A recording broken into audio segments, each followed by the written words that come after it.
warahmatullahi wabarakatuh. Waalaikumsalam warahmatullahi wabarakatuh. Salam sehat dan salam sejahtera bagi teman-teman sekalian. Apa kabar? Baik. Puji Tuhan, hari ini kita masih diberikan kesempatan untuk menikmati kasih karunia Tuhan, sehingga kita masih dalam kondisi yang sehat prima untuk memulai pertemuan kita.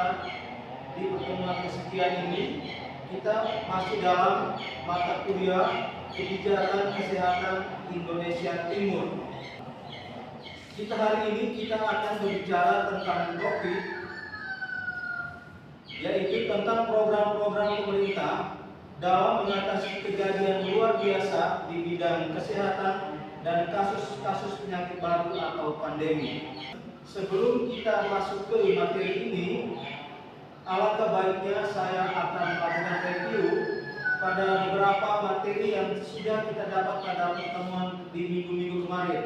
Bagaimana, bersedia? Bersedia. Saya akan mereview terkait topik bahwa paradigma sehat menekankan bahwa kesehatan bukan hanya soal mengobati penyakit, tetapi juga mencakup upaya promotif dan preventif.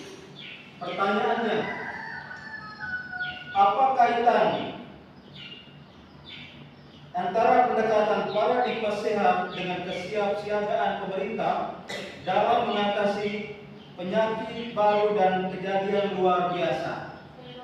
Oke. Izin menjawab Bapak, di paradigma sehat di mana mendorong upaya pencegahan dan promosi kesehatan sejak dini. Ini selaras dengan kebijakan pemerintah dalam kesiapsiagaan mencegah penyakit baru dan kejadian luar biasa melalui deteksi dini, surveillance dan edukasi masyarakat. Lalu bisa juga menggunakan respons berbasis komunitas.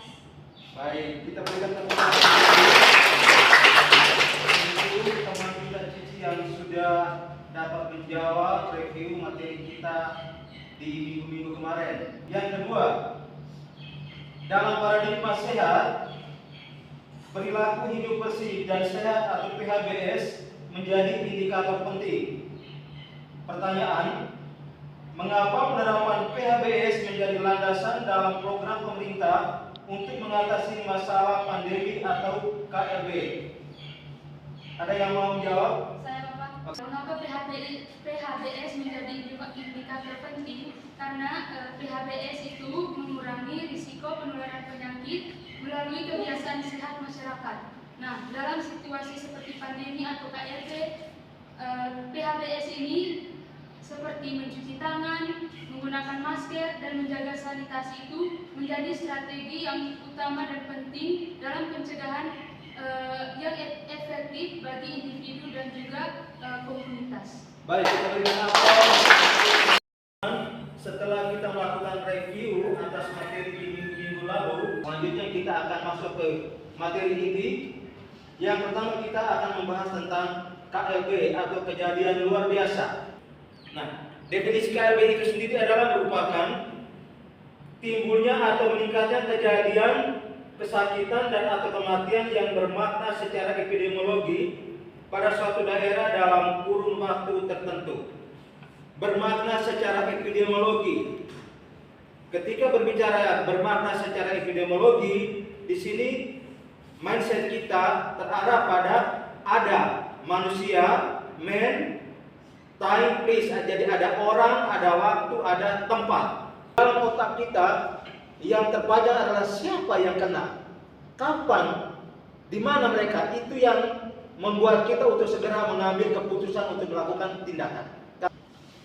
Lalu kemudian kegiatan-kegiatan apa saja yang dilakukan di dalam survei kewaspadaan dini kejadian luar biasa. Yang pertama itu adalah kajian epidemiologi ancaman KLB. Di sini kegiatan ini bertujuan untuk mengetahui adanya ancaman KLB, maka dilakukan kajian secara terus-menerus dan sistematik terhadap berbagai jenis penyakit yang berpotensi kejadian luar biasa dengan menggunakan beberapa bahan kajian. Ini slide nanti saya akan bagikan teman-teman lihat dulu, karena memang materinya cukup padat, kita tidak bisa menghabiskan dalam waktu yang singkat ini. saya hanya berbicara selain saja lewat, nanti lebih banyak di sesi diskusi. Untuk materi terkait dengan KLB, singkatnya tadi saya sudah jelaskan ya. Selanjutnya saya berikan kesempatan kepada mahasiswa sekalian untuk bertanya. Jadi saya memberikan waktu yang lebih banyak untuk kita diskusi. Kalau materi ini nanti teman-teman bisa pelajari, tapi kita akan berkembang dalam proses diskusi. Saya berikan kesempatan. Siapa yang mau bertanya? Saya Bapak. Baik, terima kasih Bapak. Perkenalkan nama saya Moce. Jadi saya ingin bertanya, tadi Bapak sudah menjelaskan terkait dengan kejadian luar biasa atau KLB. Jadi di sini saya masih bingung terkait apa perbedaan KLB biasa dan sistem kewaspadaan diri dari KLB itu sendiri, Bapak. Bukankah kalau sudah KLB baru kita waspada atau bagaimana, Bapak? Mungkin bisa dijelaskan. Baik, bahwa sistem kewaspadaan dini KLB atau SKD KLB yang tadi saya sudah jelaskan bukan hanya tentang merespon ketika KLB, tidak. Justru SKD KLB adalah upaya deteksi dan pencegahan sejak dini sebelum sebuah penyakit menular berkembang menjadi KLB. Jadi KLB atau SKD KLB itu bekerja sebelum, selama, dan setelah KLB agar penyebaran penyakit bisa dapat dikendalikan. Demikian, apakah bisa diterima? Bisa, Bapak. Baik. Saya berikan kesempatan. Tadi ada 3 orang ya yang angkat tangan. Yang kedua, Saya Bapak. baik, silakan sebut namanya dulu. Baik Bapak, perkenalkan nama saya Eliawati, biasa disapa Lia Bapak. Di sini Bapak saya izin bertanya tentang SKD KLB Bapak. Jadi Bapak, apakah SKD KLB ini hanya berlaku untuk penyakit menular tertentu saja, atau misalnya kayak DBD atau COVID-19 atau ada penyakit yang lain Bapak? Juga memang benar-benar luar biasa semua. Semua pertanyaan yang luar biasa. Jadi pertanyaan Lia ya tadi ya, apakah SKD KLB hanya berlaku untuk penyakit menular tertentu saja ataukah untuk semua? Baik, saya menjawab bahwa SKD KLB berlaku untuk semua penyakit yang berpotensi kejadian luar biasa, terutama penyakit menular seperti demam berdarah Dengue atau DBD ya, DBD campak ataupun diare akut, flu burung, hingga penyakit baru yang sudah kita lewati beberapa tahun kemarin yaitu COVID-19. Bahkan penyakit yang dulu dianggap sudah tidak berbahaya bisa masuk pemantauan jika tiba-tiba muncul dalam jumlah banyak dan menyebar secara cepat. Jadi ketika berbicara SKD KLB, kita melakukan ini untuk semua penyakit yang berpotensi mengalami ledakan atau kejadian luar biasa. Baik, saya berikan kesempatan lagi. Tadi ada lagi 1 orang yang sudah mau bertanya.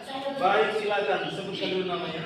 Baik Bapak, perkenalkan nama saya Estil. Mohon izin bertanya Bapak tentang SKD atau KLB lagi. Mohon izin Bapak, siapa yang menjalankan SKD atau KLB itu? Apakah cuma petugas sosial saja atau semua petugas di puskesmas Bapak? Terima kasih. Siapa saja yang bisa menjalankan SKD KLB ini? Apakah hanya petugas surveillance saja ataukah kita semua? Baik. SKD KLB memang dikendalikan oleh petugas surveillance. Itu adalah Anda sebagai koordinator, menjadi pengendali surveillance. Tetapi pelaksanaannya melibatkan semua layanan kesehatan dapat melaksanakan SKD KLB ini, tetapi tetap dikendalikan oleh seorang koordinator surveillance. Bahkan masyarakat juga boleh, karena untuk deteksi dini dan pelaporan cepat, semua pihak di lapangan harus terlibat aktif. Begitu yang dapat saya sampaikan, bisa diterima? Bisa Bapak. Baik, terima kasih. Selanjutnya kita akan masuk ke materi deteksi dini kejadian luar biasa melalui pelaporan kewaspadaan KLB oleh masyarakat. Tadi yang kita sudah jawab bahwa SKD KLB bukan hanya oleh petugas kesehatan saja, tetapi masyarakat juga boleh. Karena kita membutuhkan laporan cepat untuk segera kita melakukan tindakan. Laporan kewaspadaan KLB itu merupakan laporan adanya seorang atau sekelompok penderita atau tersangka penderita penyakit berpotensi KLB. Jadi penyakit tadi yang tadi teman kita lihat sudah tanya ya, ada penyakit DBD, diare, campak. Jadi tadi juga tetap dilaksanakan surveillance ini. Jadi SKD KLB ini bukan hanya dilaksanakan di puskesmas, tapi di rumah sakit juga teman-teman lakukan. Apalagi nanti ke depannya teman-teman menjadi kepala ruangan. Ini menjadi kapasitasmu untuk melakukan surveillance. Lalu kemudian, bagaimana caranya kesiapsiagaan menghadapi KLB? Yang pertama, kesiapsiagaan sumber daya manusia dari kita sebagai pelaksana. Lalu kemudian, kesiapsiagaan sistem konsultasi dan referensi, kesiapan sarana penunjang dan anggaran atau biaya, kesiapan strategi dan tim penanggulangan KLB. Setelah kita mempelajari materi tadi, selanjutnya saya akan memberikan kesempatan untuk kita berdiskusi. Saya berikan kesempatan kepada teman-teman untuk silakan bertanya. Baik, bisa sebut dulu namanya. Terima kasih atas kesempatannya. Perkenalkan saya Jena Walid yang sudah sapa Alim. Mohon izin bertanya Bapak, apakah SKD KLB itu hanya dilakukan ketika sudah ada wabah? Kalau belum ada kasus, apakah tetap bisa dijalankan? Terima kasih Bapak. Baik, kita berikan aplaus dulu. Baik, saya mempertegas lagi jawaban saya tadi bahwa SKD KLB justru dijalankan sebelum terjadinya wabah, ya, non Alim. Jadi sebelum terjadinya wabah, karena tujuannya adalah untuk mendeteksi secara dini potensi kejadian luar biasa. Nah, sistem ini berjalan setiap hari secara rutin melalui pemantauan kasus di fasilitas kesehatan, laporan dari masyarakat dan surveillance. Jadi, meskipun belum ada wabah, SKD KLB tetap selalu aktif sebagai bentuk kewaspadaan kita. Bagaimana, sudah bisa dimengerti? Baik, terima kasih. Saya berikan kesempatan lagi. Ada lagi yang mau bertanya? Baik, silakan. Sebut nama dulu. Perkenalkan, nama saya Dewi Putri. Bapak izin bertanya, siapa yang sebenarnya menyelenggarakan SKD atau KLB itu? Apakah hanya tugas dinas kesehatan saja? Baik, saya akan menjawab tadi siapa saja yang menjadi penyelenggara SKD KLB ini. Bahwa SKD KLB diselenggarakan oleh berbagai tingkat layanan kesehatan, mulai dari puskesmas, dinas kesehatan kabupaten kota, hingga di Kementerian Kesehatan. Jadi ini adalah menjadi kerja lintas unit dan lintas sektor. Selanjutnya kita masuk ke topik tindakan penanggulangan KLB yang cepat dan tepat. Sebagai seorang tenaga kesehatan dalam melakukan tindakan harus cepat dan tepat, karena kita menolong nyawa manusia. Lalu kemudian pengembangan SKD KLB darurat. Apabila diperlukan untuk menghadapi ancaman terjadinya KLB, penyakit tertentu seperti COVID kemarin itu yang begitu cepat meluas, maka dapat dikembangkan atau ditingkatkan menjadi SKD KLB penyakit tertentu dan dalam periode waktu terbatas, dalam wilayah juga terbatas. Sehingga tadi pada bagian awal saya sudah sampaikan, menjadi seorang perawat bukan hanya berbicara pengobatan saja, tetapi kita berbicara tentang bagaimana menemukan masalah dan menyelesaikan masalah kesehatan. Teman-teman sekalian, saya sudah menyampaikan materi tadi tentang SKD KLB. Barangkali masih ada teman-teman kita yang belum paham. Saya berikan kesempatan untuk kita diskusi. Kita akan membuka ruang diskusi lebih banyak. Kalau materi ini nanti saya akan bagikan. Silakan. Baik Bapak, terima kasih. Perkenalkan, nama saya Putri. Di sini saya mau bertanya perbedaan SKD, KLB, dan puskesmas. Bukankah kedua itu sama-sama menangani penyakit? Itu saja Bapak. Pertanyaannya yang sangat bagus. Baik, SKD KLB bukanlah institusi, ya. SKD KLB bukanlah institusi atau bukanlah sebuah lembaga, melainkan suatu sistem atau mekanisme yang berada dalam struktur puskesmas dan dinas kesehatan. Ya, jadi SKD KLB adalah salah satu fungsi penting di dalam puskesmas. Jadi beda. Jadi SKD KLB itu bukan sebuah lembaga, tidak. SKD KLB itu adalah sebuah program yang dilaksanakan di dalam badan puskesmas. Begitu Putri? Baik. Saya masih berikan kesempatan, ada lagi yang mau bertanya? Oke, silakan Nona, sebutkan dulu namanya. Baik Bapak, terima kasih atas waktunya. Perkenalkan, nama saya Semira Gaulangi, biasa disapa Mira. Baik Bapak, di sini saya ingin bertanya, ini apa yang dimaksud dengan unit respon cepat dalam mekanisme SKD KLB dan siapa yang menjalankannya? Itu saja Bapak pertanyaannya, terima kasih. Luar biasa, kita berikan aplaus. Saya coba menjawabnya, mudah-mudahan berkenan. Baik, Nona Mira ya. Unit respon cepat atau tim cepat adalah bagian dari mekanisme SKD KLB yang dibentuk untuk menangani kasus KLB secara cepat. Mereka bertugas melakukan investigasi lapangan, pengambilan sampel, edukasi masyarakat, serta tindakan awal pengendalian agar KLB tidak meluas. Demikian yang dapat saya jawab. Apakah bisa diterima, Nona Mira? Baik, terima kasih. Topik berikut adalah peringatan kewaspadaan dini KLB. Apa yang dapat kita lakukan untuk melakukan peringatan dini kewaspadaan dini dari KLB ini? Memberikan informasi perkembangan penyakit berpotensi KLB dan adanya ancaman KLB secara berkala. Selalu memberikan informasi. Ingat kemarin COVID ya, hari ini zona merah, hari ini daerah ini zona kuning. Jadi kita mulai antisipasi, kita jangan dulu masuk ke situ. Jadi itu kita harus update secara terus-menerus, secara berkala.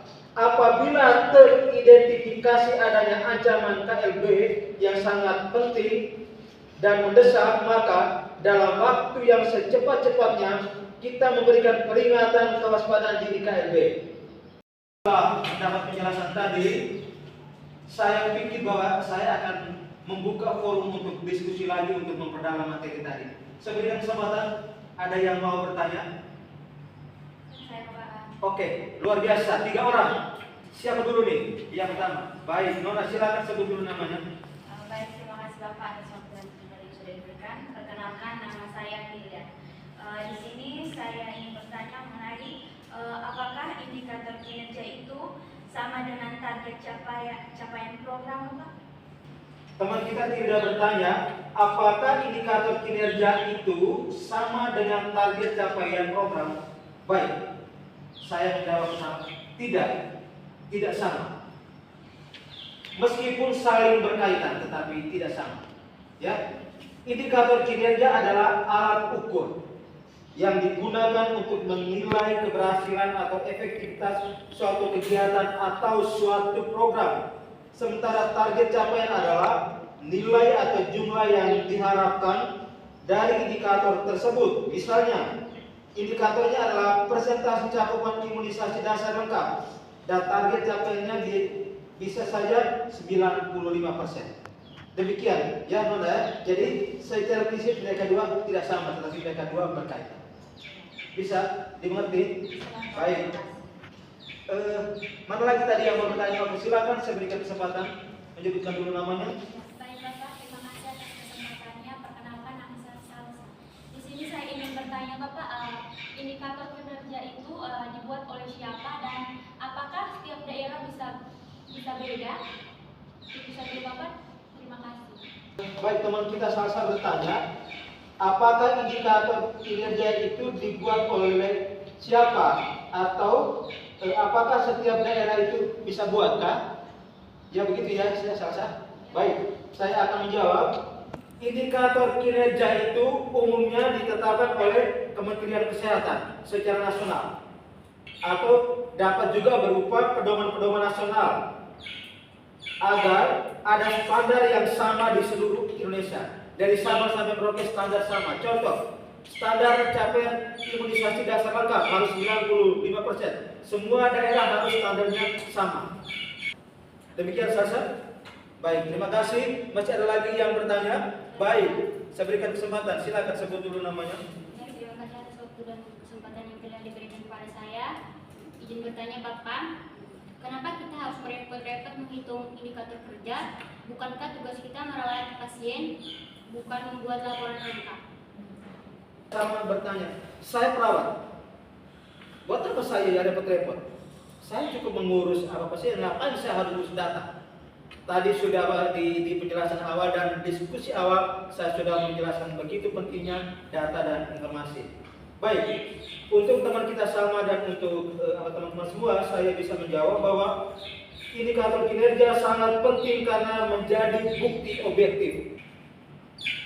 Peringatan kewaspadaan dini KLB apabila teridentifikasi adanya ancaman KLB yang sangat penting dan mendesak, maka dalam waktu secepat-cepatnya Puskesmas memberikan peringatan kewaspadaan dini KLB kepada program terkait di lingkungan Puskesmas dan sektor terkait di wilayah Puskesmas, termasuk rumah sakit, klinik dan masyarakat, serta melaporkan kepada Dinas Kesehatan Kabupaten.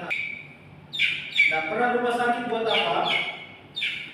Di sini untuk rumah sakit melakukan peran kajian epidemiologi ancaman KLB, peringatan kewaspadaan dini KLB, dan peningkatan kewaspadaan dan kesiapsiagaan terhadap KLB.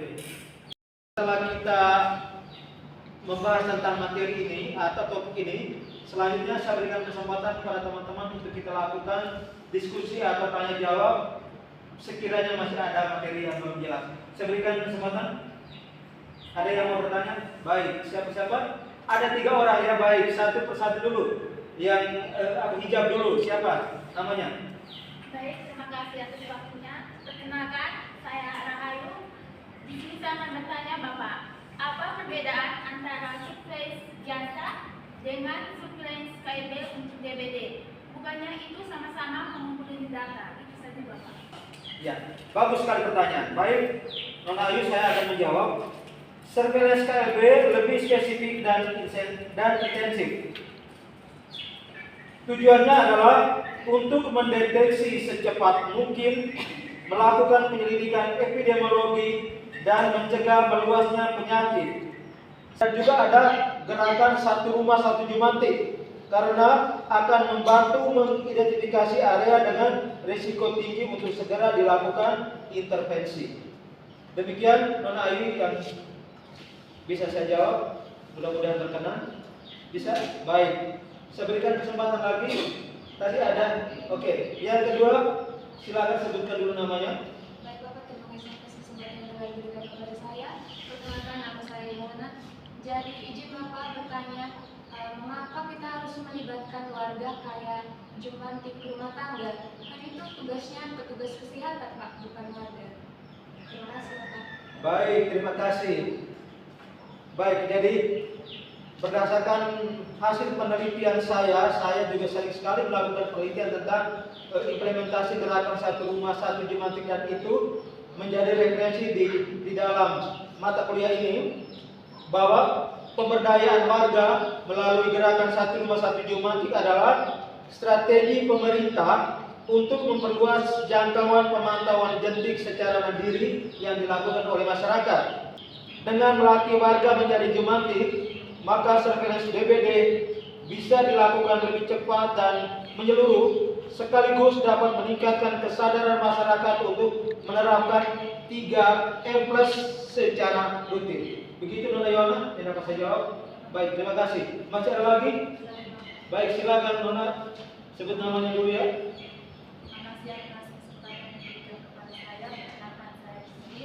Izin bertanya Bapak, bagaimana cara kita tahu kalau wilayah itu termasuk kategori KLB DBD? Begini itu saja. Baik. Bahwa penentuan status KLB DBD dilakukan berdasarkan hasil analisis data surveillance. Jadi, apa indikator kinerja SKD KLB?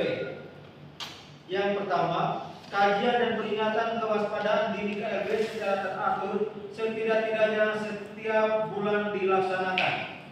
Yang kedua, terselenggaranya deteksi dini KLB penyakit berpotensi KLB prioritas di puskesmas, rumah sakit, dan laboratorium.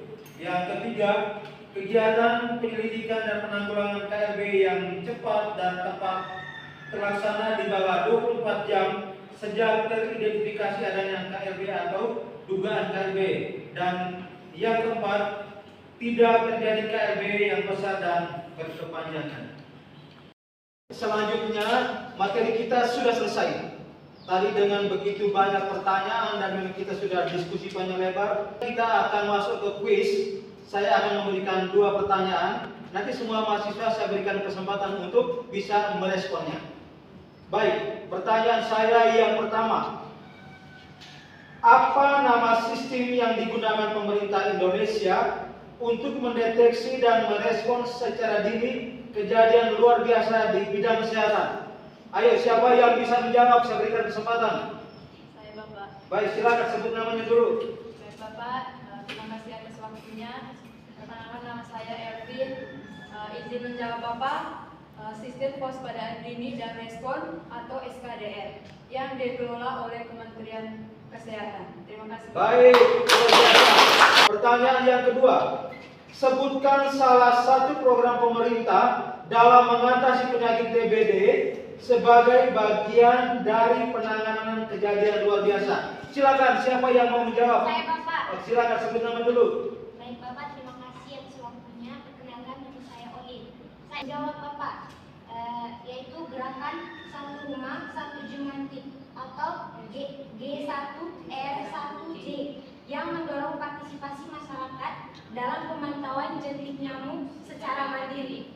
Luar biasa, kita terima kasih.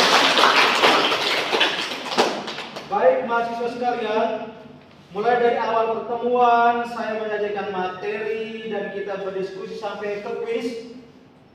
Di sini saya dapat mengambil kesimpulan bahwa pemahaman mahasiswa tentang materi ini sudah luar biasa.